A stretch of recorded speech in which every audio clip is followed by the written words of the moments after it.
All right, so we've had some pretty good practices for the acclimation period. I know there's some difficult circumstances out there for the players to have to deal with relative to the heat, but it's always been that way here. It's a great opportunity for guys to, have to overcome difficult circumstances, stay focused on doing the things they need to do to pay attention to detail, get the little things right, be able to stay focused in adverse circumstances and situation, regardless of what that is. And I think that helps players sort of be able to overcome adversity. So I think the big thing right now is a lot of people know what to do, but I think the focus has to be on how to do it so that we can get the kind of execution that we need to be able to execute on a consistent basis, and why it's important to do it that way. I think sometimes, players sort of get a little tunnel vision on just what they have to do and don't see the big picture and understand why it's important to do their job in a certain way because of what everybody else is doing, whether it's offense, defense, or special teams. So this is an opportunity to create great intangibles,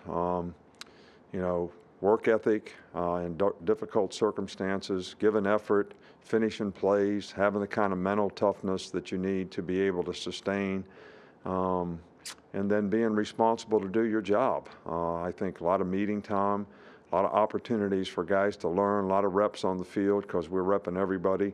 So and so far, we're making some progress. Tomorrow will be the first day we can actually put on pads, but in 2 days in shorts and 2 days in shoulder pads, we've been able to make pretty good progress, and hopefully just with the one practice in pads, and then on Friday we'll see where it goes before we scrimmage on Saturday. And we haven't really sat down and decided exactly where we are and what we want to do in the scrimmage and how we're going to scrimmage people, but I think we're just kind of taking one day at a time, especially in this early acclimation period. Okay, we will get started with Cecil. Go ahead, Cecil. You can unmute. Coach, I just wanted to follow up on two players. Jaleel Billingery was back at our viewing session the other day, and Xavier Williams, I guess, has not been with the team this fall. Did you have any comments to players? Yeah, Jaleel's back at practice. We had some COVID protocols that we had to go through with him, and he's back out at practice. He needs to work his way back up, sort of the depth chart, because he missed a little bit of time. And Ziggy also has some medical issues that's keeping him out,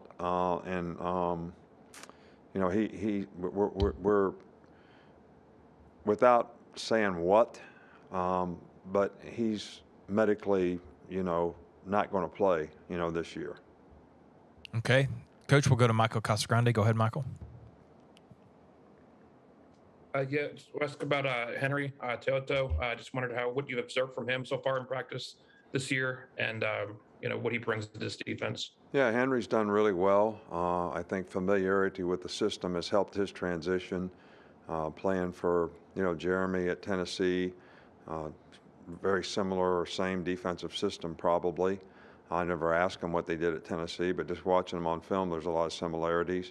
He's a very bright guy. He's a very conscientious guy, and he's picked up on things. He's very instinctive. He's got a lot of experience, so he's got good leadership qualities. So he's been a very positive addition, and he's done a nice job for us. And hopefully he'll continue to improve. And we'll see what happens relative. We have several guys competing at that position. Christian has played very well, so he's going to play, and Moody's played some and is doing really well. So there's a lot of competition at that position. Charlie Potter, go ahead. Hey, Coach, just want to ask you about special teams real quick in the return game specifically. Just, where do you see things there, and who are maybe some guys that could be a factor in the return game? Well, we're still working. It's a work in progress. We're trying to develop some punt return guys, but, JoJo has been really good at that and has showed some promise doing it. Jacoby Brooks has showed some promise doing it, fielding the ball, doing a good job. Slade did it last year, so he's reliable to be able to do it. Kickoff return, got a few more guys that we're looking at. Jameson Williams is back there. Kamar Wheaton's back there. The other running backs are back there doing it. So a little bit more to choose from than we had a year ago, depth-wise. Okay, we'll go to Ralph Russo with the AP.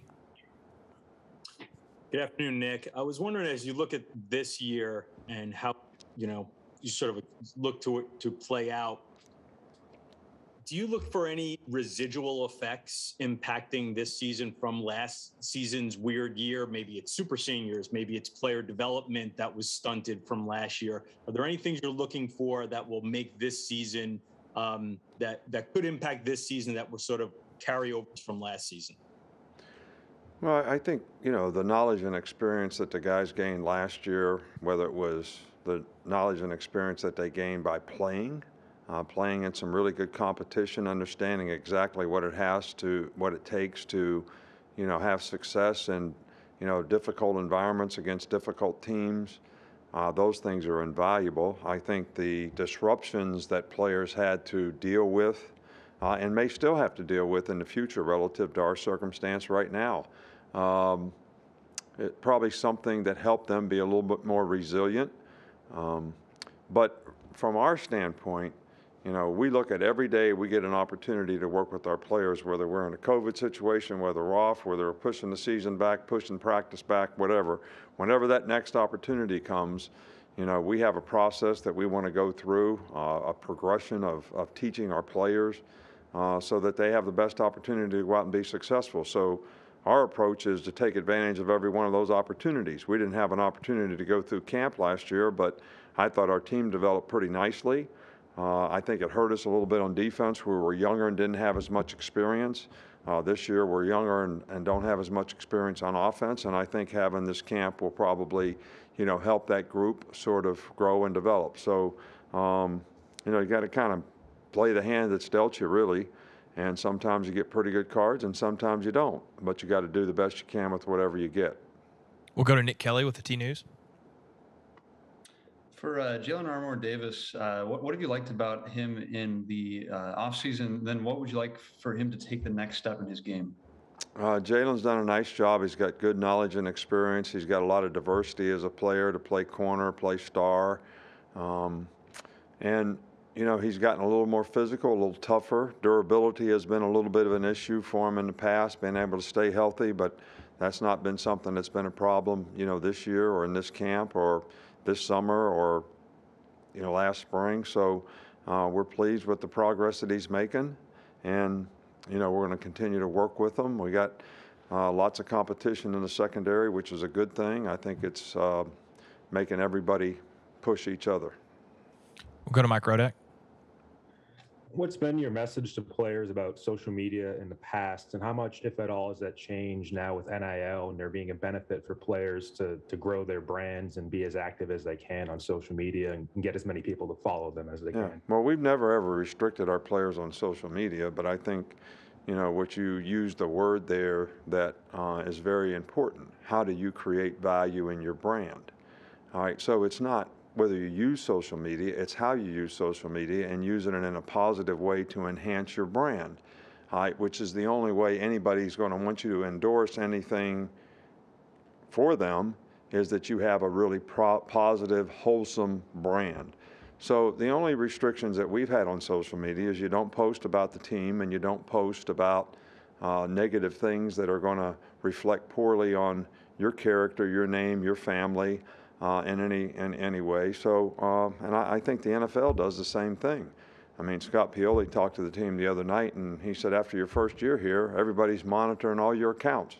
All right, so what you put out there is creating value for you one way or the other. So it's no different than we've always done. We promote guys to try to create value in their brand by what they do personally, academically, and athletically. And that's how you create value, and that's what people are interested in. Okay, we got two more, Tony and then Ryan. Yeah, Nick, do you hear me? Yeah, we got you. Okay, yeah, based on what you've seen from the first handful of practices, do you see Trey Sanders being able to compete in full contact? Like when you guys move into the full pads, do you think he's going to be limited? He hasn't been limited. He's been doing really, really well. I don't know how he's going to continue to develop and progress, but he's worked hard. He's doing a good job.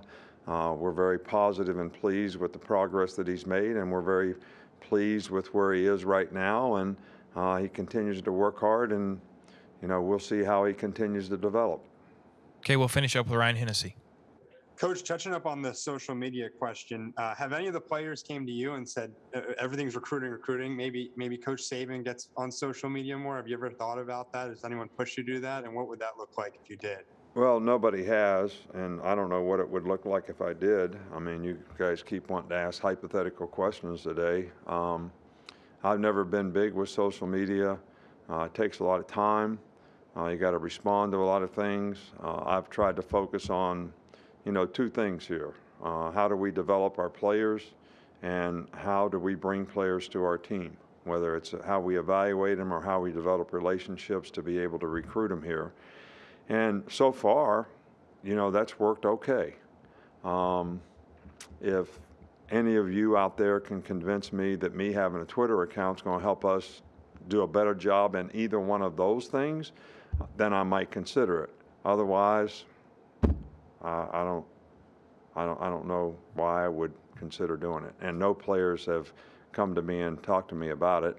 But if I would say this, if I thought it would enhance players' chances to improve their brand by something that I did, I would be all for it. All right, Coach, thank you for your time. Thank you.